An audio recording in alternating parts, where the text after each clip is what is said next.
आए हुए पैसों से अपना साम्राज्य साधने का प्रयास कर रही है। धामी जी को जितनी मैं लानतें भेज सकूं इस मंच से वो कम पड़ेंगी शायद, क्योंकि आज हमारे प्रदेश का एक हाल ऐसा हो गया जिसको देवभूमि कहा जाता है, और देवभूमि में आपने सबसे बड़ा व्यापार ही नशे का रखा है।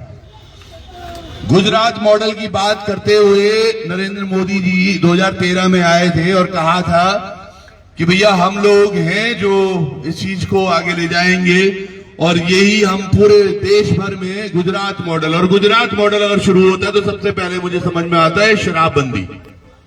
जब उनका प्रदेश गुजरात शराब बंद हो सकता है तो क्या हमारी देवभूमि नहीं हो सकती? यहाँ कण कण में हमारे देवता बसते हैं, यहाँ कण कण में हमारी वो सिद्धियां हैं, वो रिद्धियां हैं, फिर हमारा तिरस्कार क्यों? या केवल जो आपके भाषण, जो आपकी बातें हैं, वो केवल बहलाने के लिए है, बहकाने के लिए है लोगों के लिए। मैं बहुत बहुत धन्यवाद देता हूं हमारी तमाम मातृशक्ति का। मास्टर जी यहां पर बैठे हुए हैं। मास्टर जी, मैं स्पेशली आपको ही यहां समर्थन देने आया। मैं देख रहा था परसों रात को 1:30 बजे इनको यहां से उठा के लेके गए, वो वीडियो में थोड़ा बाद में देखा। कल आपको फिर से उठाकर लेके गए, लेकिन जिद्दी बड़े हो आप। कहीं भी कल रात को कितने बजे आपने हमारी बात हुई? 12:30 1 बजे करीबन। क्या कन्वल वो फिर लानावल में मैं वो वापस बैठा हुआ की, और आप यहीं आगे फिर। तो ये एक प्रयास जो लगातार आप सब लोग कर रहे हैं। मैं यहाँ पे देख रहा था सीताराम भाई भी लगातार उन वीडियोस के माध्यम से। मैं यहाँ पे दीदी बैठी हुई है हमारी नगर पालिका के जो अध्यक्ष हैं, आपको भी बहुत बहुत प्रणाम करता हूँ। और तमाम मातृशक्ति हमारे भाई लोग जितने सब बैठे हुए हैं। एक भाई हमारा हॉस्पिटल में है, तो ये तमाम, हाँ मैं एक एक्चुअली क्या होता है जो हमारे नेता लोग हैं, मैं नेता नहीं, मैं हमेशा बोल दूं मैं बेटच हूं। हम पहले परिचय में लग जाते हैं और उससे क्या होता है, सामने मुझे लगता है ऑडियंस थोड़ा सा बोर हो जाने लग जाती है। तो धीरे धीरे एक एक करके पिक करो तो वो ज्यादा बढ़िया रहता है। अभी तो हमारे आशीष राणा भाई यहाँ पर हैं ही हैं, साथ के साथ जो हमारे यहाँ के स्वाभिमान मोर्चा के जो जिला अध्यक्ष ऋषिकेश में हैं, भाई साहब का बहुत बहुत प्रणाम, बहुत बहुत धन्यवाद। आप सब लोग लगातार लगे हुए हैं। पीछे में देख रहा हूँ नरेंद्र सिंह नेगी जी भी हैं, आपको भी बहुत बहुत प्रणाम। और उन तमाम साथियों को, सूरी भाई यहाँ पर, मुझे लगता है कि अगर हमारे ऋषिकेश में कभी कोई दिक्कत होती है ना, तो सबसे बड़ा सूरमा हमारे पास सूरी भाई है। लंबा चौड़ा आदमी जिसने वो साला कहने से, तो वो शक्ति है, वो मातृशक्ति भी हमारे पास बैठी हुई है। ये ऋषिकेश की वही धरती है कि अंकिता भंडारी प्रकरण जो आज तक भी जिस भी मोर्चे पर या जहां तक भी पहुंचा है, वो केवल इसलिए कि वो प्रकरण ऋषिकेश में हुआ था। अगर कहीं और होता तो यकीनन भुला दिया जाता। पर यहाँ की मातृशक्ति और यहाँ की वो जो तमाम ताकतें यहाँ पर अभी बैठी हुई है, आप सब लोगों ने इसको इतना मजबूत किया है। अब आता हूं मैं जरा ये ठेके पर जिसकी ये तमाम बातें हो रही हैं। आज कितनी शर्मसार हो रही होगी उत्तराखंड की पुलिस भी। सोचिएगा, पुलिस का पहला ये होता है कि सुरक्षा वो दे आम आदमियों को, पर पुलिस को जिम्मेदारी दी गई है कि आप शराब खरीदने वालों को सुरक्षित रखें, फिर शराब बेचने वालों को आप सुरक्षा मुहैया कराएं, और फिर चालान काटने के लिए उनके मीटर लगाएं। ये बड़ा दुर्भाग्य है। ये केवल, और हमारा जो लोगों को लगता होगा कि यार इससे रेवेन्यू आ रहा है, I am telling you fact, ये जो रेवेन्यू है ये शायद हम कई और जगह से ले सकते हैं। हमारी देवभूमि यकीनन बहुत अधिक धन संपदा से भरपूर है, लेकिन उसके उपरांत भी केवल हम शराब को लेकर सोचे हैं और खनन को लेकर जो इनकी नीतियां बनी हैं कि पैसा यहीं से आ सकता है। अब जब हम खनन माफियाओं को ही उन तख्तो ताजों पर बिठा देंगे तो ये होगा, और वही होते आया है। आज ऋषिकेश जो हमारे गढ़वाल का द्वार है, वहां पर शराब माफियाओं को बचाने के लिए या शराब की इन दुकानों को बचाने के लिए जो प्रयास धामी जी कर रहे हैं, ये यकीनन बहुत बुरा है।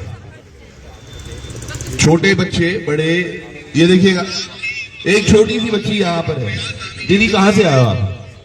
ये दिल्ली से आए, तो यहीं पे इसी स्थान के लिए आए थे आप?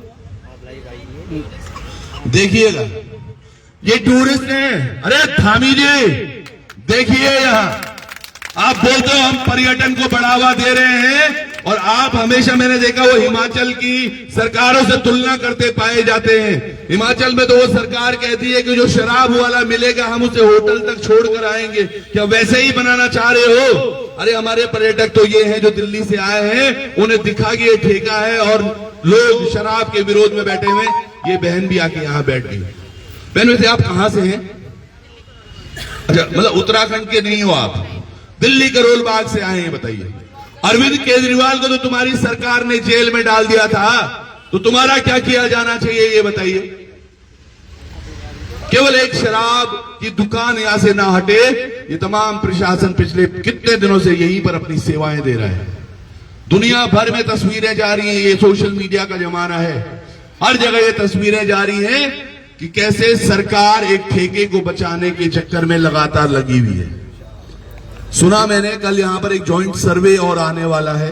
मुझे डाउट है जी, मुझे डाउट है उस सर्वे में भी, क्योंकि सुना मैंने मोटा पैसा तो हमारे नरेंद्र नगर के जो विधायक है उनका भी लगा हुआ है।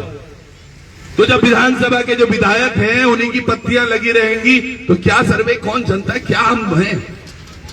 हम चंद लोग यहां पर, चंद मुट्ठी भर उनको दिखते हैं। पहले वहां पर थोड़ा सा परेशान शायद हो रहे थे, अब तो यहां बैठ के तो उन्हें कोई दिक्कत ही नहीं है। दीदी बहुत कुछ अच्छा नहीं हो रहा है हमारे प्रदेश में या देश में, क्योंकि जब तक शराब पर आप प्रदेश को आगे बढ़ाने की बात करते रहेंगे। पिछले साल हमारे जो विगत इनका वर्ष था 24 और 23-24 का, इन्होंने 4400 करोड़ रुपए का राजस्व प्राप्त करना था साहब, शराब बेचकर 4400 करोड़ रुपए का राजस्व। मैंने उसका औसतन लगाया क्योंकि कुछ परसेंटेज होता है जो राजस्व के रूप में, means that percentage is equal to 4400 crore, यानी कि जो असल अमाउंट है जिसको बेचना है, इन्होंने 1.25 लाख करोड़ रुपए की शराब बेचने का टारगेट था पिछले साल। और मुझे यकीन है वो अब की बार कहीं ना कहीं 5, 5.5 या 6,000 करोड़ रुपए होगा। तो ये कितना शराब बेचने वाले हैं। आज गांव में शराब की पटनी, हमारा हर गांव में जिन छोटे छोटे दुकान तो शराब की बिकनी, और भोजन वाले को ठक्का वाला, जब पुलिस वाले की शराब बढ़ रही है। लेकिन क्यों? क्योंकि वो आबकारी अधिकारी को, अपने अधिकारी को खुश करना है।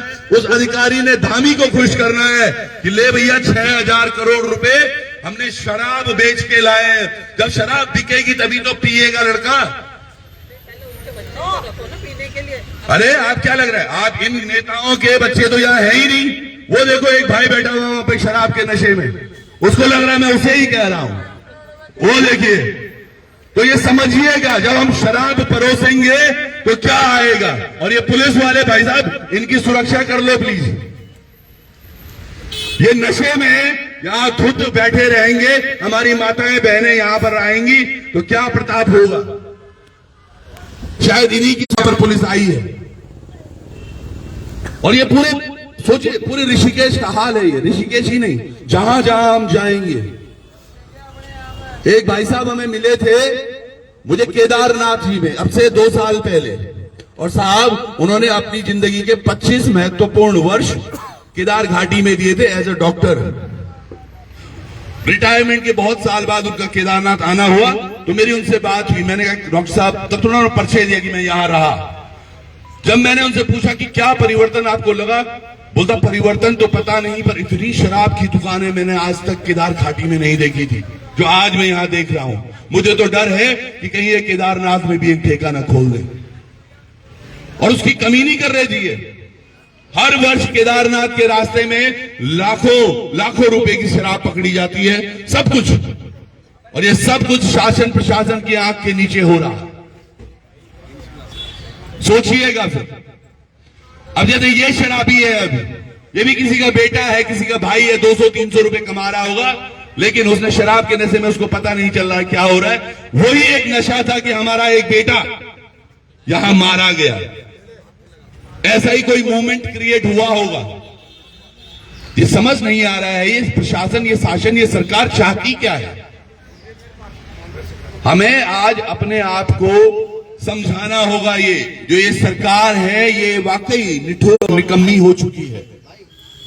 इनको केवल और केवल मतलब है अपने अर्थ से, कि कहीं से तो आए पर हमारा अर्थ बन जाए, ताकि हम अब 2027 का जो चुनाव है उसमें अधिक से अधिक खर्चा कर पाए। फिर क्या करेंगे खर्चे के नाम पे? फिर वही दारू की बोतलें भेजेंगे वो आपके और हमारे घरों में। वो नहीं देखेंगे कि ये बच्चा 14 साल का है या ये बुजुर्ग 75 का। सबको एक क्वार्टर या आधा, जिसको जितना चाहिए ले जाओ, और ये लगातार करते रहेंगे। तो थोड़ा हमें अपनी आंखें भी खोलनी है, और मैं समय ज्यादा भी नहीं लूंगा। आप सब लोगों का बहुत बहुत धन्यवाद, आप लगे हुए हो लगातार। मेरे साथ माता जी भी हैं, हम क्योंकि देहरादून उनके थोड़ा आंख का टेस्ट कराना था, तो मैं समय भी आपको इतना ही अभी दे पाऊंगा। कल फिर वापस आऊंगा जब वो वहां पे होंगे। पर बहुत बहुत धन्यवाद। और यहाँ पर हमारे भाई साहब भी हैं, बहुत बहुत प्रणाम। हाँ नहीं, वंदे मातरम जी, ये काली मठ, क्योंकि हमारी घाटी में ये बहुत रहे हैं और बहुत सिद्धियां इन्होंने वहां पे की हैं, तो इनको तो मैं बोल नहीं सकता। बहुत बहुत प्रणाम आपको। एक बार पुनः जाते जाते मैं ये कहूंगा, गंगा मैया इनको वाकई सद्बुद्धि दे, और हमारे प्रदेश का अगर कुछ भला करना है तो ये शराब को वाकई बंद करना चाहिए। केवल यही नहीं, मतलब ये ठेका ही नहीं, शराब बंद तरह से, ताकि आप कुछ और अपने आय के साधन ढूंढे ना, खाली दारू के लिए बेचो। चलिए प्रणाम, बहुत बहुत धन्यवाद।